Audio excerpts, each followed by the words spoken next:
في شعوب ملهاش دعوة بالتطور اللي عايشين فيه النهاردة، والقبائل دي مش بس غريبة، ده عاداتها وتقاليدها عدت حدود المنطق والعقل بكتير. نخش في الموضوع على طول. نخش في الموضوع. قبيلة المرسي، القبيلة دي من أكتر القبائل شراسة، وبتتباهى ستاتها بشيل السلاح، وبيزينوا شفايفهم بطبق كده شبه طبق الدش اللي بيوصل قطرها ل7 إنش. بتقوم الستات هناك بتقطيع جلودهم ووضع الرماد على الجرح المفتوح، وده بيعتبر زينة وتباهة عندهم. أنا مش عارف إزاي. معايير الجمال بتختلف في القبيلة دي عن غيرها من القبائل. يعني جمال المرأة بيتقاس بحجم الطبق الدش اللي في بقها، يعني كل ما الطبق يكبر كل ما يرتفع مهر المرأة ومكانتها. وهنا جينا للسؤال المهم، هو ليه بيعملوا في شفايفهم كده؟ استخدموا الطريقة دي قديما بسبب حوادث خطف النساء اللي بياخدوهم كعبيد، يعني بمعنى أصح كانوا بيشوهوهم علشان ما يتخطفوش، وبعد كده بقت عادة من عاداتهم. والأطباق دي بترمز للنضج الجنسي، لأن الفتيات بتبدأ تحط الطبق ده من سن 15 سنة. بصراحة دي أغرب عادات وتقاليد سمعتها في حياتي.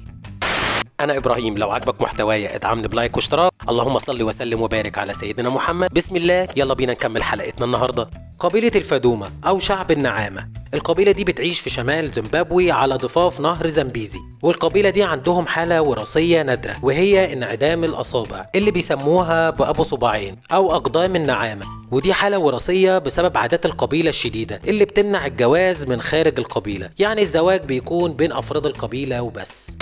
قبيلة الرقبة الطويلة، القبيلة دي في تايلاند وتحديدا في مدينة شانغ ماي. مقاييس الجمال غريبة عند القبيلة دي، وبتتقاس بطول رقبتها، فكل ما الرقبة بتكون طويلة بيزيد جمال المرأة وتميزها عن باقي النساء. أول ما البنت بتوصل لسن ال5 سنين بتحط أول حلقة من النحاس، وكل ما تكبر سنة بيحطوا حلقة جديدة، وممكن يوصل عدد الحلقات في رقبتها ل20 حلقة. ده غير وزن النحاس اللي في الحلقات اللي بيوصل ل4 و5 كيلو كمان. والوزن التقيل ده من النحاس بيخلي الأكتاف تنزل لتحت، وده اللي بيحسسكم ان الرقبة بقت طويلة. الحركة دي بتخلي عضلات الرقبة بتكون ضعيفة جدا، علشان كده ما يقدروش يشيلوا الحلقات دي طول عمرهم، علشان بتحميهم من التقوس وممكن تتني، وده ممكن يعرضهم للموت. والست لو عملت اي عمل مشين زي الخيانة والسرقة بيشيلوا الحلقات دي منها كعقاب ليها. نيجي بقى هنا للسؤال المهم، هم ليه بيلبسوا الحلقات دي؟ لكل قبيلة سبب في عاداتها، وأصل الحكاية بيرجع لاعتقادهم بأن الحلقات دي بتحميهم من هجمات النمور، وكمان بتمنعهم من الهروب بره القرية، لأن الحلقات دي بتعيق الحركة وده بيخليها ما تقدرش تجري. عادات غريبة وعجيبة، بس دي حياتهم بكل بساطة.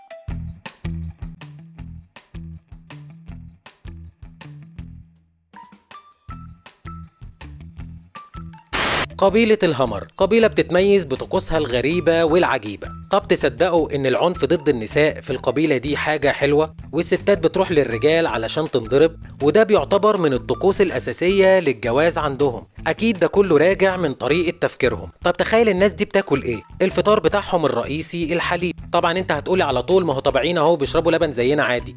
استنى بس يا صديقي هكملك، هم بيشربوا مع الحليب دم الأبقار، بس بشرط ياخدوا الدم اللي هم عايزينه من غير ما يقتلوا البقرة. يا سلام على المبادئ، الله يكون في عون البقر اللي عندكم. عادات مختلفة وغريبة وكمان بيتوارثوها، ومستحيل القبيلة دي تغيرها لأنها ببساطة هي دي حياتهم.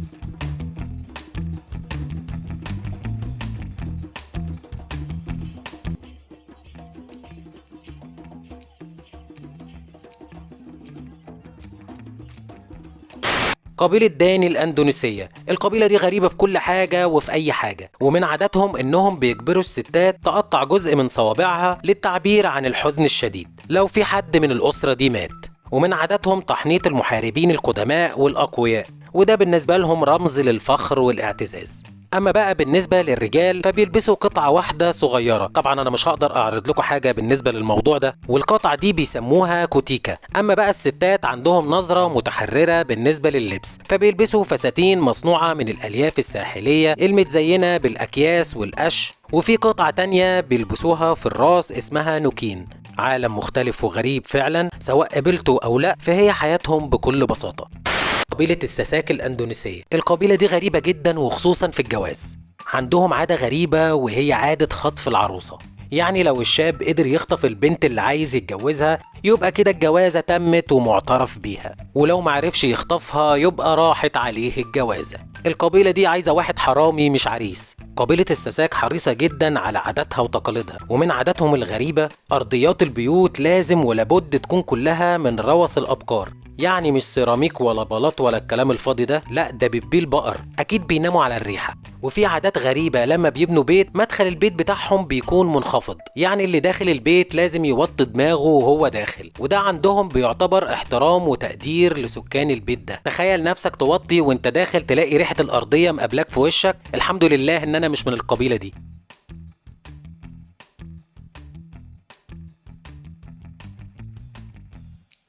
لو انت وصلت لهنا يبقى انت من المميزين، ولازم تكتب لي في الكومنتات اي قبيلة استغربتها واستغربت عاداتها. اشوفكم بخير دايما، سلام.